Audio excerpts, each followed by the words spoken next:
I can't imagine what you come across on the dark web. The line is always incredibly thin. Sites selling weapons, images of children. Scary. That's what's quite interesting is when you then track someone and you get to watch it all the way through to then potentially an arrest. Yeah. You're like, Hello, everyone, and welcome to my podcast, Careers Demystified, where I bring on guests to talk about how they've navigated career changes, whether that's moving from one role to another or pivoting into a completely new industry. I have a particular interest in non-linear and atypical careers, much like my own journey, which took me from chemistry into cybersecurity. Today's guest is Rebecca Taylor, whose career path is a great example of this. Rebecca pivoted from a background in creative writing and English to leading work in the threat intelligence space and investigating the dark web. Thank you so much, Rebecca, for joining me on my podcast as my first guest. I'd love to hear your journey and your story from your words so the audience gets a better understanding of what it is that you do. yeah, absolutely. First off, thank you so much for having me. I'm genuinely chuffed to be here with you. And as I've said to you before, you're someone that I have followed for a long time. I think you're amazing. So I feel very, very lucky. In terms of my pathway, I'm actually at heart an English and creative writing student. I Wow. came out of the University of Portsmouth Okay. and I was released sort of into the world after studying, not really knowing what I wanted to do. Yeah. I worked at a dairy farm and I worked selling insurance for washing machines. Okay. Can't say they were my inspiration, but I was headhunted to join what was SecureWorks. Yeah. And in that role, it was to be a personal assistant. Mm. So I joined making teas and coffees, booking meeting rooms, helping people get their lunches, and just seized the opportunity that was at hand. I could see that if I worked hard, Yeah. if I had good mentors and sponsors, if I really embraced the opportunity, then I could be someone. And that's something that stuck with me through my whole career to where I am today, as you said, as a threat intelligence knowledge manager and a human intelligence researcher, more excitingly. Wow, that's exciting. So you made a pivot from English and creative writing to working as a personal assistant and then now working in human intelligence. What inspired that career change and how did you make that career change? I think what really inspired the career change and I suppose the motivation to do it was within me. I just have this urge Yeah. to make a difference. Mm. And without being too morbid or miserable, I want to leave a really beautiful footprint where I've made a difference to the world and to people's cyber consciousness and cyber awareness. Yeah. And so that for me has been the real motivation to keep pushing. The pivot wasn't the easiest. I think that's the same for anyone that's coming in from an alternative pathway, Yeah. because you have to really dig deep and see what are the skills that you're bringing. I didn't come with technical qualifications. Yeah. I didn't come with technical skill sets. I can't code. Yeah. I can't do any of that. But actually, I brought a lot of beautiful English skills, like being able to storytell, Yeah. being able to write well, being able to speak well, hopefully. And so that turned obviously into the career that I have now, where I'm constantly storytelling about the threat. I'm Yeah. trying to make accessible content and material, not just for organizations, but for people, Yes. because they need to be spoken to and threat intelligence shared in an entirely different way and in a very different context to an organization that has maybe lots of money or a cyber threat team. Yeah. That's very different to a mum at the school gates or to a child that's taking their first sort of footprints into social media. Okay, so it seems as though your inspiration to get into human threat intelligence was the passion to help people and do work that actually change people's lives in essence. I think what's important to note is that SecureWorks is actually a cybersecurity company, right? Yeah, they've just been acquired by Sophos not too long ago. Okay, so I guess you were able to get into the industry through your creative writing and English skills, working in PA, but then because of the very essence of the industry being technical and security focused, you made sort of a lateral move into the cyber world and sort of leverage the opportunities that were there. So did that involve you, reaching out to people, asking people to be your mentor, sending emails? How did you facilitate conversations that led to that career change? So parts of it were about being very bold and very Okay. brave. Yeah. I mean, stepping into a space as a very young woman Yes. and maybe not seeing as many people like myself around me, I had to be bold and I Yeah. had to walk into those spaces to own those platforms and to own those opportunities, which is hard in itself. For me, initially, I made sure that I had sponsors Yeah. and mentors actually. So sponsors for me was, again, talking of being brave, one of the first things I did Yeah. was I looked around my organization to try and identify a female that inspired me, that maybe had a similar pathway to me, but that ultimately was a decision maker, that was making waves, all that Mm. amazing stuff. And so I emailed one of the presidents of marketing. So really quite senior, but I thought, what's the worst that Yeah. could happen to me? Yeah. She's a woman. I knew she was a mom. I knew she felt approachable and kind. Mm. So I decided to be brave. And so what it turned into next was her advocating for me in rooms that I wasn't yet in Amazing. and sourcing opportunities because she knew I had the motivation. She Mm. knew I wanted to do it. She knew my capabilities. At the same time, I was learning and studying and reading and all that good stuff, doing Yeah. lots of shadowing and on the job learning. Mm. But then mentors were the people that, as I was deciding what move to make next Okay. or who to maybe talk to next, they were the sounding boards for that. Well, okay. And it's also just worth throwing out that I didn't just have one mentor, I had several. Well, So I always had one that was internal and one that was external okay. because internal understood the organization I was in, but external didn't have maybe the politics or the bias of being in the same workplace. They could Yeah, give me a sure. different perspective. Oh, that's a really good point, actually, about the mentors, both within your organization and outside of your organization, to prevent biases, like you said, and also expose you to other ways of thinking outside of your Exactly that. organizations that you didn't think. And I think, a differing thing here is sponsors versus mentors. From what you've shared, a sponsor talks about you in rooms that you're not in, whereas a mentor actually provides you guidance and advice on how to do that. Is that what you would say? Yeah, they have very different roles. There Mm. can sometimes be overlaps. As an example, I could have approached my sponsor to ask mentor based questions, Yeah. but I had very different needs for both of those types of people. And I have done through my whole career. They serve different purposes. In the same way, you can have as many mentors as you need, and they Yeah. do come and go in your lives, whereas sponsors can be there for, in my opinion, a much longer period of time, Mm. whilst they're obviously in the organization or the space that you want to get into. Wow. Okay. And I think as well, keeping in contact with that sponsor to say you did this and this is the result of Yeah. your work, just to keep them engaged in the event that there's another opportunity that comes about. Yeah, well, sponsors are advocating for you. Yeah. So a lot of that is based around trust, you fulfilling and committing to the opportunities that they've given you Yes. and just making positive change, positive choices. Hmm. Because yeah, they're sticking up for you and they're potentially putting their neck on the line. Yeah, I've heard it described as almost like a social currency where they're it is. they're sharing their chips and their currency in these rooms. Mm. And so you have to step up. So having a sponsor in lots of ways is almost a bigger choice Mm. and a bigger relationship than having a mentor, as I said, that may come and go Mm. as and when you need them and at different points in your career. Yeah, I think trust definitely plays a part in what helped you make that career change. So, from what I'm understanding, you saw this role that was of interest to you. You decided, who can I leverage within the organization that's of seniority? You were bold enough to send an email and get that person as a sponsor for them to speak about you in rooms that you're not in, complementary to having mentors, etc. So, I guess when the job opportunity came up, you were in a better positions to apply for it, would you say? Exactly that. Mhm. I felt stronger. I'd been able to have those conversations about what skills are needed to take the Yes. next step or the next move. Mhm. Because actually, in between being a personal assistant and the role I'm in now, there have been lots of steps and different roles along the way. It wasn't a direct transition. Mm. So it's been slowly almost climbing a ladder to get to where I am. So having those relationships, having that network and that community has allowed me to bounce the ideas off, to figure out the gaps, Yes. to then find the right people to maybe shadow or learn from. Mm. So I'd say my personal journey has been very much driven by positive relationships, Yeah. by being brave, Mhm. and by using the network that I've been gifted. Yeah, and I think I like the idea of shadowing as well, and you probably have to do that alongside your 9 to 5.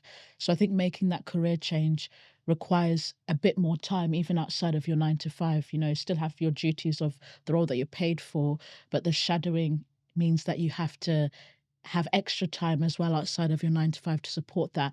What would you say someone can do to make the most out of a shadowing experience? I think if it's related to something you just want to learn about, Yeah. go in with a clear objective of what you want to see, what the tool is that you want demonstrated to you, maybe even what you want to learn. Mm.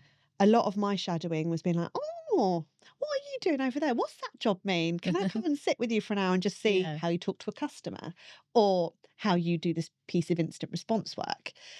So I think having a mission and a vision as to why you want the shadowing, Yeah. if it's prearranged and you know it's coming, having questions, Yeah. because that person's time is valuable and they've gifted it to you Mm. to help you. I think always being thankful and grateful afterwards, following up with a thank you email, saying how it's made a difference. Mm. But also, if you can, after shadowing, documenting what you saw, what you learnt, Mhm. and just preserving that memory. So it might be you replicating the work and recording yourself doing it, or turning it into a blog to demonstrate that you've had that time, that Yeah. you have learnt it, and you're applying it. Yeah. Because you can shadow 1,001 people, but if you never practice it then again, Yeah. it's just going to become a distant memory.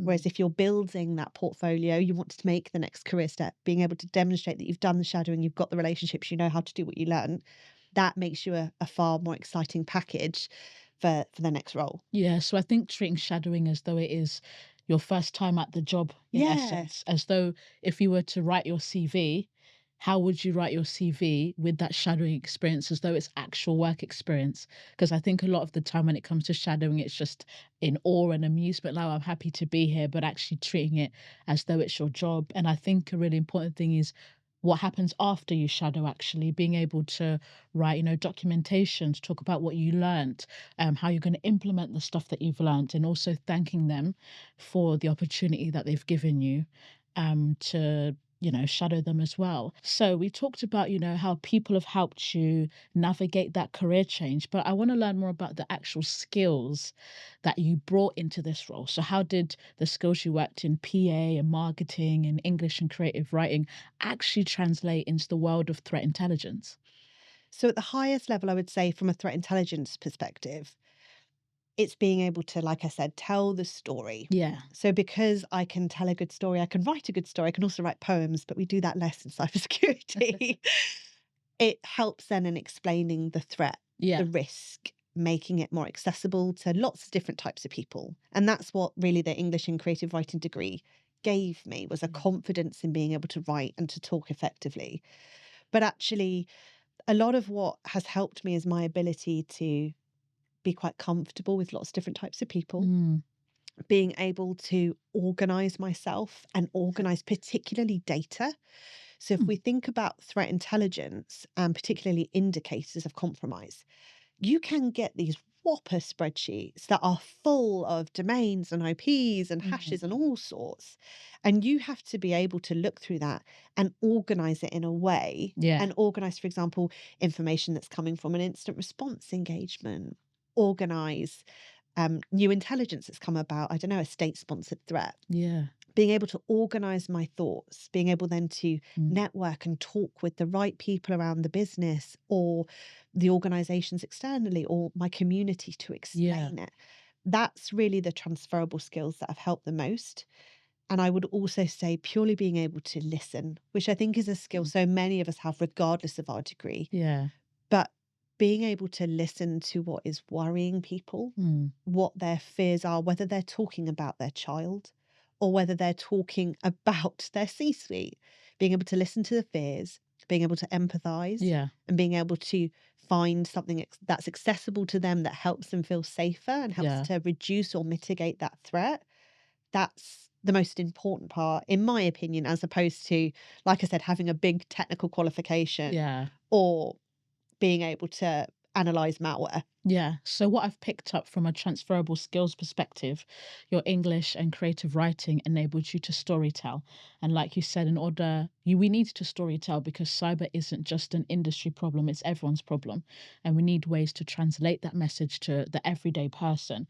Even your personal assistant role, the skills you brought to that allowed you to be someone that's organized even in the cybersecurity space, especially as we have so much going on at a given time. And also the fact that you're able to communicate with loads of different people. You know, you're making coffee and tea Yeah. for a wide range of people, and that ability to network and connect, even just from making teas and coffees, Yeah. now translate to being able to connect with different departments and other organizations outside of where you work. So there's a lot that people don't necessarily see, the soft skills that they bring and how that translate. But actually, even for organizations when they're hiring, I encourage them to see, you know, this sort of conversation and those transferable skills and say, actually, you know what? We see someone with this unconventional, atypical background, and we can actually leverage that in ways that we couldn't have imagined. So we've talked a lot about the soft skills, the transferable skills. What did you have to upskill in? Did you do a qualification? Did you do a course? Did you go back to uni? What did you have to do in order to upskill in the technical side of things? So it's quite interesting Yeah. because actually I haven't personally felt the need to gain extra qualifications, Okay. which I think makes me a little bit different Yeah. because actually a lot of my learning has come from that on the job learning Mm. opportunity. So throwing myself in the deep end, getting that tool available on my laptop and messing around with it and seeing what I can do, that has really been where I've learnt the most and then been able Mm. to pull that forward into next career options as Yeah. opposed to having a technical qualification. Mm. I have done 2 technical qualifications, but they were more, and this might sound strange, Yeah. so that I felt comfortable in the rooms I was in. Okay. So being able to walk in a space and almost remove the I'm not a personal assistant anymore. Yeah. I have learned and I have progressed and I do know stuff. Okay. Not that anyone pushed that on me, but I felt it in myself. Yes. So I got these qualifications so that I felt I could walk into the rooms, walk into the conferences, walk on a stage, Mm. knowing that if someone did choose to look me up, Yeah. that I did have that technical prowess behind me. Okay. So yeah, that was my experience with qualifications. I think the biggest difference for me, like I've said, was the shadowing and the on the job learning. Yeah. Because that's where you really are getting into the weeds. You're dealing with live incidents, live examples, as opposed to grabbing a textbook and reading Yeah. and maybe then not applying it. Yeah. So it seems as though you were exploring and Yeah. curiosity. And I guess it requires, in the initial stages of that career change, when you're first doing that role from a completely different background, you're probably spending a lot of time just, you know, Google searching Yeah. or reading the documentation on the website of the tool you're using and just playing about and having a safe playground, really. It's exactly that. And I didn't go into my cyber career being like, that's what I'm going to be. Yeah. I know that if I study this, Yeah. I'm going to go to threat intelligence and I'm going to do this, that, and the other. I didn't know. Mm. So every transition I've made has just almost been a voyage of discovery where I'm taking different footsteps in different directions and going, oh, I like that bit, Yeah. but I'm not sure about that bit. So maybe this would be the next best role for me. Mm. So, in essence, using your role as a playground to discover what is the next best step, basically. Yeah, what do I enjoy about it? Yeah. What makes me happy? We spend so much of our time working, we need to be Yeah. happy doing it. Mm. So I've been really lucky that for every step I've taken, I've been able then to pull the bits that have brought me joy and made me Yeah. happy and the lovely relationships I've made as part of that, and then been able to take that with me to the next bit. And I think people should take that on board, especially if they're looking to make a career change, because what I tend to find is with career changes, they're looking for validation outside, right? They forget to focus on their current role and analyzing, do you know what? I really like this. If I explore this a bit further, where could that lead me? So I think actually, documenting your work and being like, oh, do you know what? I really like this piece of work that I did today. Could this evolve into another career move or Yeah. another career step? Because what can happen is, like you said, you're just doing your work, you're 9 to 5, you're not really investing time into understanding what it is that you like about the job, that when you get bored or you hit like a crossroad, you can almost like panic because you're like, I don't know what to do next, because you haven't spent that time in the role figuring out what do I actually like, what do I not Yeah. like, and what work have I done where I've been like, oh wow, this has been amazing. So it's been good to see you leverage that, your time, to figure out what you actually like and move forward. What have been some of the challenges you faced when navigating that career change or starting your role?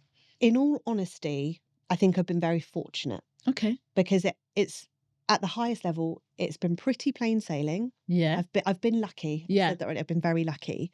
I think the biggest juggle for me, however, and I think it will resonate with a lot of people Yeah. is the mama juggle, as I call it. The mama juggle. So right now I'm Mhm. juggling 2 small people and education Yeah. and homework and all that good stuff, which is a lot Mhm. for most of us, right? But actually the biggest thing where I've struggled the most with it was when I decided to have children. Okay.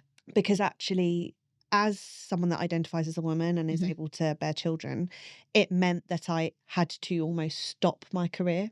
Okay. And as someone that is incredibly motivated, I found it really hard to almost pause and Yeah. stop and then come back to my organization as an entirely different human being. Oh, wow. I left as quite an excitable, go out a Yeah. lot, would do anything for Mhm. anyone, quite chilled person, to Yeah. come back and being totally transparent was struggling with postnatal depression, Mm. was exhausted. There's a Yeah. newborn at home, was worried, and had come back to an organization that had continued to live and grow Mm. for 8 months whilst I'd been almost felt like surviving at home with a small person and not really Yeah. knowing who I was anymore. Wow. So I think that's probably been the biggest challenge for me is I is figuring out who I was after each of my children, Okay. validating that I still bought something and that I Yeah. was still valuable, even though I was mentally struggling and I was Mm. beyond exhaustion. Wow. And being able to pick myself up and almost adapt myself to suit the new person I've become. Wow. So being comfortable that Yeah. it's okay if I flexibly work because I am still bringing something and I am still trying my best Mm. and I am still making a difference. Yeah. It's a different type of validation that I had to find Okay. and a new comfort in who I was. Wow. What would you say are some resources for women who are looking to have children or have children to help them ease back into working? Or would you encourage them to look at working in a different way? Like, could it be an instance like, I would advise maybe try considering these types of companies instead of that type of company, or, try and ask for part time work or something? Is there anything, tips and advice you give to women who want to re enter the workplace so that they have the best entry point back into the workplace? So I would suggest from an external Mhm. perspective, talking to people like your midwife, Okay. looking on sites like the NHS where they then link out to resources that can support you, things like ACAS, Citizens Advice, where they can talk you through what you can expect from your employer, what Mm. technically, legally, Yeah. things should look and feel like. I think Okay. it's really important you understand where you stand Mm. in the grand scheme of things, particularly when you're coming and going from roles. Okay. But I think the best advice I can give is you need to look at yourself Okay. and be kind Mm. and understand what do you need Yeah. to be happy and healthy. Mm. Is it flexible working? Is it part-time hours? Is it that you're not ready? Yeah. Is it that you need to speak to a GP? And it can be a really hard journey. If you can trust someone and talk to them in your family, great. If not, Mm. there's lots of amazing helplines that will support you. But I think a lot of the journey, for me at least, was in understanding exactly what I needed, Yeah. talking to my manager about how I felt and what was going on, talking to my therapist that was given to me through the NHS Okay. about what was going on and the journey that I went through with that to get to the other side. It's about being as transparent as you feel able to be Yeah. because people can't help you, particularly your organization, if they don't know. And I think more than ever, organizations want to help Okay. and they want you to come back Yeah. and they want you to shine and they want you to be happy, but you need to give them the chance to do that. Yeah. If they then don't, that's a separate conversation. Yeah. But the vast majority are there. They want you to return. They will offer days for you to come in and work remotely or talk on the phone. I think they're called typically like touch point days. Okay. And you can ramp up in a way that you're comfortable, but Mm. please articulate it at least to one person. So you've been doing your 9 to 5 job and doing your work, but how have you made the most out of your career to do all of these incredible opportunities like the TEDx and the book? How have you made the most out of your career? I think good or bad, I have seized every opportunity, Great. which on paper sounds amazing. It's come with the consequence of I won't lie that I've experienced burnout and that I Mm. have been worn out at points, Yeah. but I've been handed so many amazing opportunities that wherever I can, I always say yes. Mm. And I always take a chance because you never know when that could turn into something really special. Yeah. So, as an example, doing the TEDx, I was terrified. That's not my usual safe space, not even a little bit. Mhm. But I thought, okay, I'm going to be brave. Yeah. Strangely, I found someone that had done a TEDx and rang them and was like, what happens? How might it feel? Because I Mm. wanted the boundary of knowing what to expect. Yeah. I'm not the biggest fan of that unknown. Mhm. And by seizing that opportunity by doing the TEDx, I've had so many people reach out where they've said that it's made a big difference, or Oh, wow. it's changed the way their children have approached using the internet. Mm. Parents have felt more conscious about the risks and about even things like applying parental controls on devices. They felt empowered to do that because they'd Mm. seen it, and it almost gave them an argument as to why they should. So seizing the moment has really been the best advice and the best thing I've done, Yeah. but being conscious the whole time about what I need then to unwind, making sure I've got Yeah. good resiliency practices, that I'm Mm. looking after myself, that I'm keeping in touch with what my body's telling me. Yeah. Because otherwise, yeah, you can keep saying yes, but eventually one day you'll be too tired and you just won't get out of bed for it anymore. Yeah. And it also will take away the joy because you've just done too much instead of doing things that make you happy. I think it's saying yes to the opportunities when it makes sense Yes. and understanding what's required of you in order to make the most of it before it's something that you resent or you get exhausted as well. I think nowadays it's so important, this personal branding that you have to build outside of your career. I'd love to know more about how you've navigated building a personal brand outside of working for your organization and just for yourself. So that's a really hard question. Mm. I think I don't really even now know exactly what my personal brand is. I think it's there's just someone that's cares and is nice and cares about Mhm. online safety and cyber and threat Yeah, intelligence. I hope that's what I put out into the world. definitely. I Whilst I said that I say yes to everything, Mhm. elements of the choices have been strategic. Okay. So, as an example, if I say yes to this awesome thing that's landed at my door, I can then use that to elevate this part or to talk about this or Okay. to meet that person that I Mhm. think is really cool. There is a bigger picture to some of the choices. Yeah. A lot of the choices though for me have been more about doing the right thing, where I want to Mm. help someone or I want to get a message out or I want to create something accessible that helps somebody. Mhm. So it's been a mixed bag. Personal brand has been a voyage again of figuring out who I want to put out there, Yeah. tweaking the content, Mhm. understanding what does and doesn't work. Yeah. I've been fortunate not to make too many boo-boos, but I've been very conscious as well about not putting myself in spaces where I don't know what I'm talking about. Yeah, yeah, yeah. I think for a lot of us, when you think about cyber, you're like, I'll talk about anything. No. Yeah, I'll talk to you about AI. I don't know. I don't know. I'll Yeah. talk to you about quantum. I don't know anything. I'll figure it out.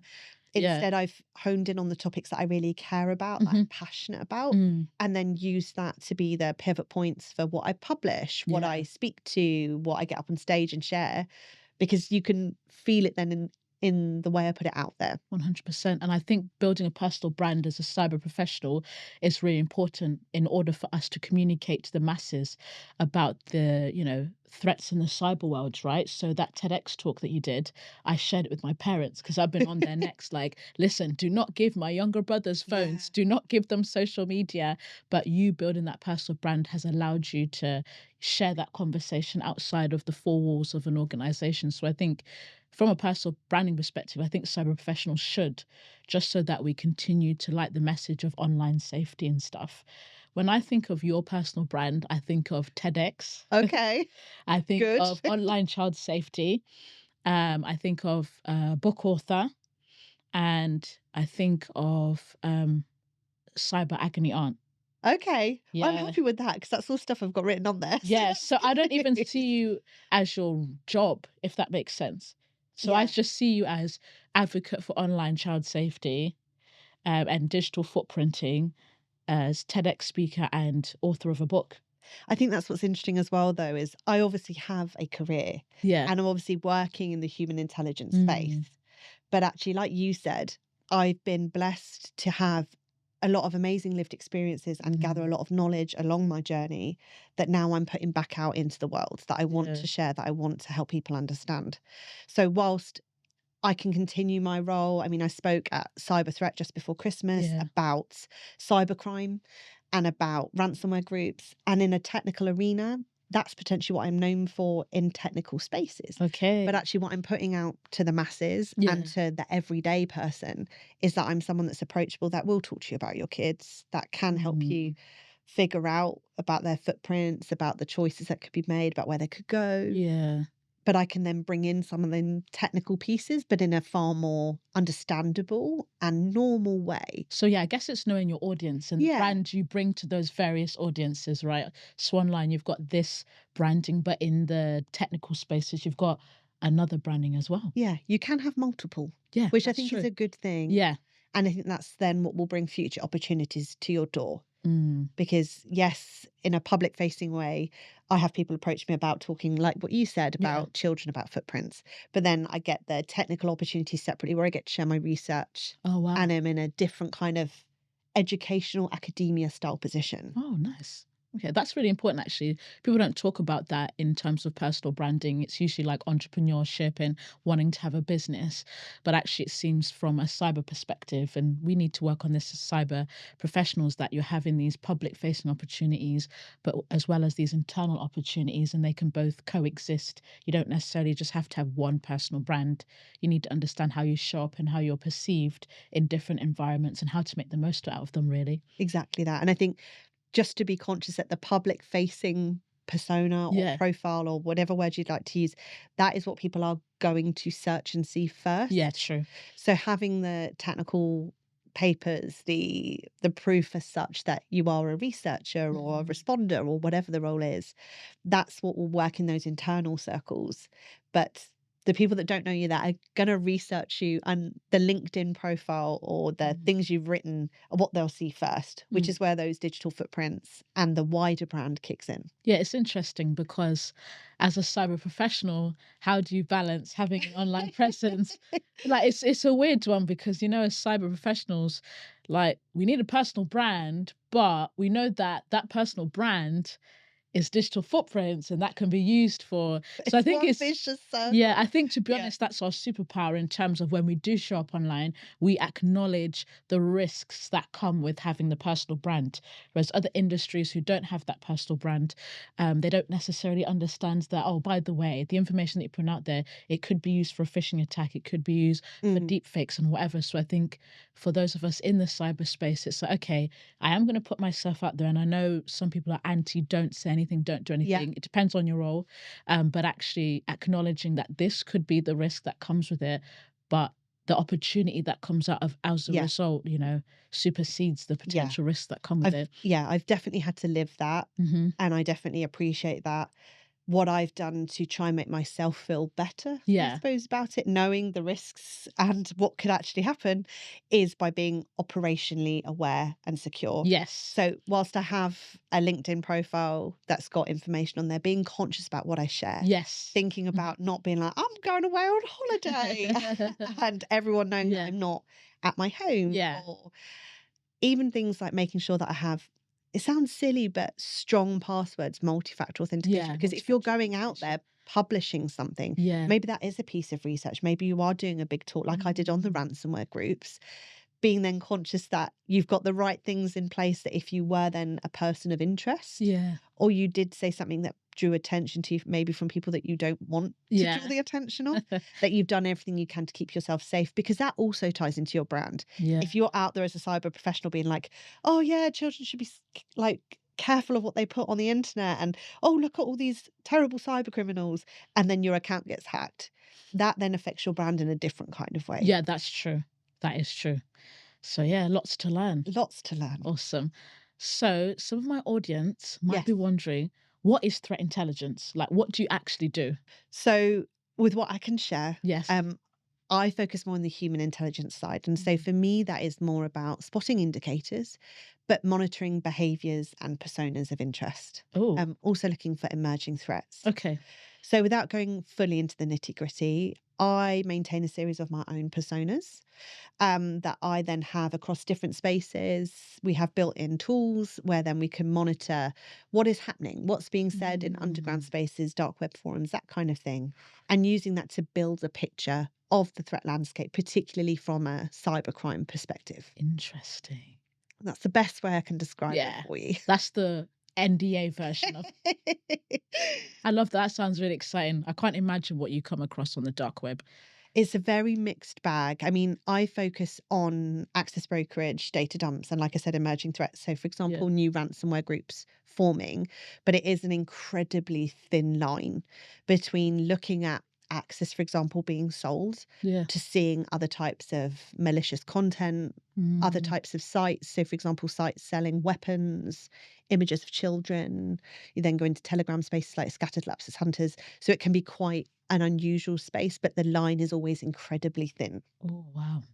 That's what keeps your work exciting. It does, it does. There's always something different. There's Mm. always something to see, and there's always something to learn. And Mm. that's then when I can take that and I can turn that into research. I can share that with maybe a cybercrime specialist that can then build that into a bigger picture. Mm. We also can then monitor personas to see who they end up becoming. That's what's quite interesting is when you then track someone and you get to watch it all the way through to then potentially an arrest. Yeah. You're like, oh my gosh, that's who it was. And that's where they're the great stories where you get to see someone that has been interesting to you for a long time turn Ooh, into an actual human. scary. It is scary. Yeah. It is scary.